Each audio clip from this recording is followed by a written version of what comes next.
Day weekend for Easter weekend. We're now joined by Jim Williams, media consultant with us on 365 Sports. Jim's been a part of what we've done really for about the last month. And then now others around the country, Jim, picking up on what you're doing and some of your quotes yesterday by Dennis Dodd and CBS Sports. And a lot of that you've discussed with us before. But I think of all of what was said yesterday, that 50%, how are they going to get there type of stat is probably what got most of the interest. Would you agree? Probably. First of all, good to be with you guys. And second of all, you and Paul are my agents from now on, so we'll deal with that later. It basically boils down to, and we've talked about this, just so you know, if you lay out the programming grid, right, like we all used to do when we were in programming, you start looking where slots are. You know, we heard that NBC might be interested. Well, okay, if they're interested on a Saturday afternoon, what are they going to do with NASCAR? And that's the Xfinity Series, so that's sponsored by Comcast. So I'm thinking they're not going to bump it. And if they go to USA and did something in the evening, they'd be up against themselves on, you know, their Big Ten package. So if you go down each slot, you know, of each one of the major networks, that really doesn't give you much. Now, again, we're talking here that the president of Arizona said 50% or more, right?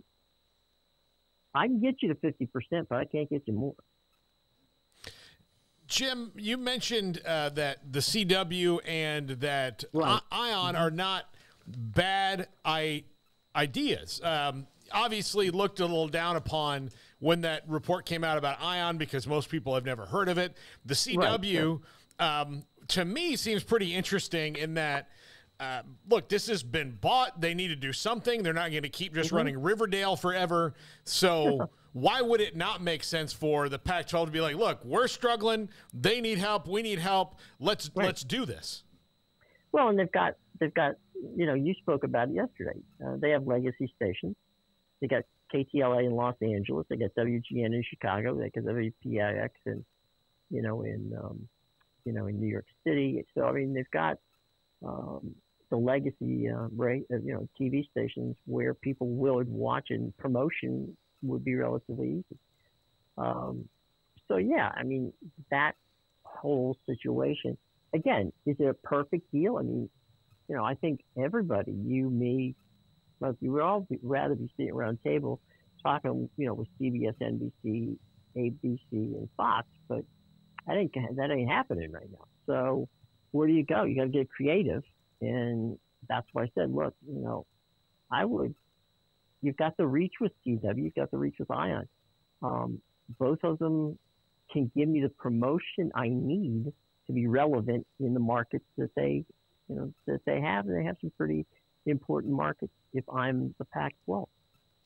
Jim, how do you view that there was at one point in time a lot of Big 12 chatter, then you had the big Pac-12 pushback and all of the propaganda talk and the accusations over Endeavor and all this weird stuff, and then now the Pac-12 is out there boasting and talking about how their deal is going to be better and it's around the corner, and here we are, and it's been like 3 weeks since then. So I know there's not a firm date, but how do you just view that sort of back and forth of, I guess, momentum swings to where we're now just kind of sitting here and nobody's really saying much of anything at this point? I think given the fact that it's Passover and Easter, that's a good thing if we're not, you know, having a holy war between the Big 12 and Pac-12. I thought the whole Endeavor thing was hilarious, frankly. You know, one of the world's biggest public relations and promotions companies is going to run a Twitter, a Twitter campaign to destroy, a conference. No, come on, that's ridiculous. I mean, we could do that with 6 guys in the basement of somebody's house. No, I think right now it's 2 passionate fan bases, frankly, not knowing what's going to happen. And when there's silence, that silence, that void gets full pretty quick. And so, I don't know. They seem to be on a time schedule. I mean, that's what Dennis and I talked about was, you had that one interview that the president of Arizona gave where he was, firm on the amount of content that they wanted on linear, and a timeline, and then a couple of a week or so later, that same guy turns around and says, "Nah, look, if it takes time, we got 15 months. It takes time," and that piqued my interest as to, okay, did he see a deal that had 50, or more, or was that his messaging to Kliakov? Look, I've seen what we got. It ain't good enough if you don't give me 50 or more. So you mentioned sometimes it works in both ways, Yeah, you mentioned the possibility, if not on ABC, CBS, or whoever it might be, ESPN, whatever's not available, that the alternate type cable channels with the CW, ION, whoever it might be, how much money do they have?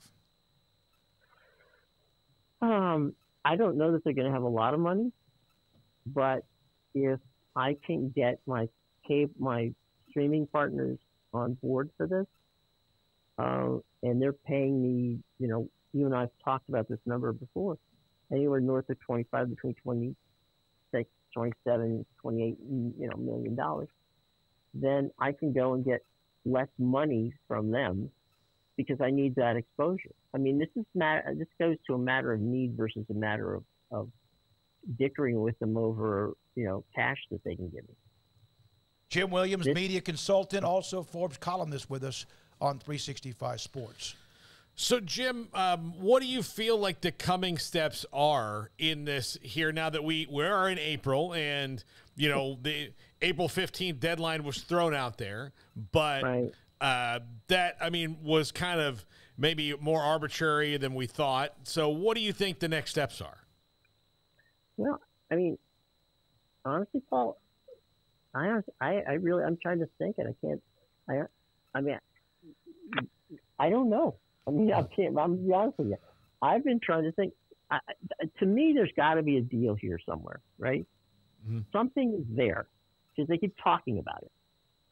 Now, it may not be a firm offer. It may be, a deal memo of sorts. Maybe Fox and Apple are talking together. Bob Thompson has said that before. You never know what's going on here. So we could find out, next month. We could find out in a month. I don't think that anybody knows at this point, but I really find it hard to believe that there isn't something that these folks know that exists and, are yet, it's not quite where they want to be. Now, I don't know about you guys, but I think that the only person that has said, there might be one other person who said that the deal is got, 50% or more linear. I think the only person was Arizona's president. I don't know that anyone else did. If I'm wrong on that, I'm sorry. But I don't think it was ever mentioned by the Washington president. I don't think it's ever been mentioned by the Washington State president. I don't know about the AD up in Utah. I don't think he said anything about it. So I don't know necessarily that it's a hang up with anybody but the Arizona president. And again, if they've said it and I missed it, I apologize to anyone out there who can find it, because I'm sure they will. So if I missed it, if one or two, and it takes a supermajority to get it, right? So there's 10 teams left. So that would be 8 out of 10 have to vote for the deal. Jim, if San Diego State and SMU are in play, and it appears that they still are based on some of the West Coast writers, what kind of talks process could be going on right now, and how would that play into just the overall process that we've been speaking about?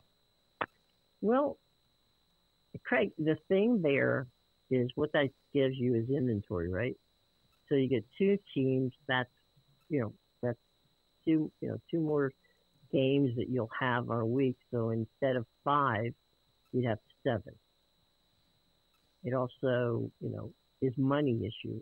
The money issue is there. So I think, how do they divvy it up?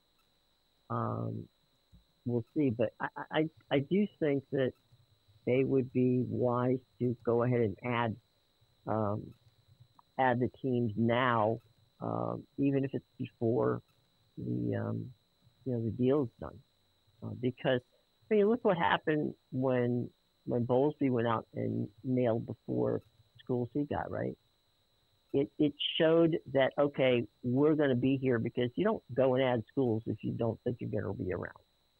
And, it's a positive note. And so right now, I don't see why the PAC doesn't just go ahead. If they're going to add San Diego State and SMU, do it, and get some positive press out there. Jim, one more thing, and we hear about this 31.7 with what the Big 12 has.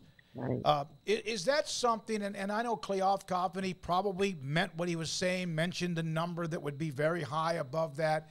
Is Right. it almost to the point now where that the number has gotten in the way of, oh, my God, we have to be at 28 or we have to be close to that? Just get it, and you don't want to do a deal for $15 million. That is going to cause chaos.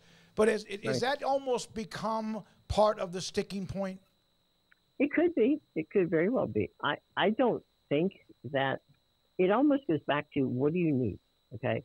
Do you want linear with X, or can you live with less linear and more money? And that might be where they're at right now. I don't know. But to me, the money issue, if you're close, as I said many times, even if it's under, right? Just get yourself to a contract, get it done, and then sort things out.